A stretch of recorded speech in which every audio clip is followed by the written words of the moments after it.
Улсын хэмжээнд сүүлийн 5 хоногийн хугацаанд Сэлэнг, Булганд, Орнод, Дархуул, Төв аймагт нийтдээ 22 удаагийн ой хэрийн галт түмэр бүртгэгдснээс 12 түмрийг бүрэн унтраагаад байна.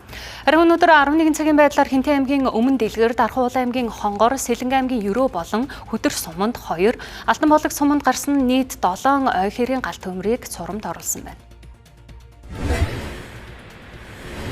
За Төв аймгийн Эрдэнэ сум, Сэлэнг аймгийн Мандал сум, Алтан болог Хөтөр сумдад гарсан нийт 4 төмрийг унтраахаар ажиллаж байна. За төмрийг унтраах ажиллагаанд онцгой байдлын байгууллагаас 542 албаагч, 74 автомашин, 1 нисдэг тэрэг, зэвсэгт хүчний 1 нисдэг тэрэг, хил хамгаалах байгууллагын 14 албаагч, 2 автомашин, цагдаагийн байгууллагаас 10 албаагч, орон нутгийн иргэд, за төрийн захиргааны байгууллага, цус хамгаалтын газар болон сайн дураараа нэгдсэн иргэдтэй нэлээд хамтран унтраах ажиллагааг зохион байгуулад ажиллаж байна.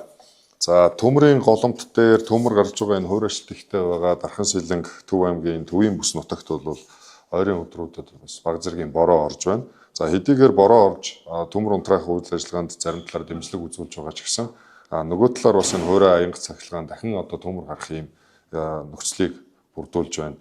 За хэдийгээр бас бороо ороод төмөр унтраах ажиллагаанд эрэг сайнаар нөлөөлж байгаа ч гэсэн яг газар дээрээ бол хуурайшилтын зэргийг арилгаж төмрийн эрсдлийг бууруулах хэмжээнд бол их хэмжээний бороо ороогүй. Тэгэхээр энэ нь бол цаашдаа ирнэ төмрийн эрсдэл ойрын өдрүүдэд энэ халалтыг дагаад төмрийн эрсдэл гарсаар байх нэ гэдэг зүйлийг анхааруулж байгаа. Тийм учраас иргэд аж ахуйн нэгж байгууллагууд маань ялангуяа энэ хуурайшилттай байгаа бүсүүдэд ойрын өдрүүдэд бас энэ халалтыг дагаад иргэдийн хөдөлгөөн зорчих хөдөлгөөн нэмэгддэг. Тийм учраас энэ ногоон босод зорчих үедээ өөрсдийн аюулгүй байдлыг хангах, галын аюулгүй байдлыг сангаж энэ ой хэрийн төмөр гарах нөхцөл бүртгэгээс урьдчилан сэргийлж ажиллахыг та бүхэнд анхааруулж хэлье. За улсын онцгой комиссийн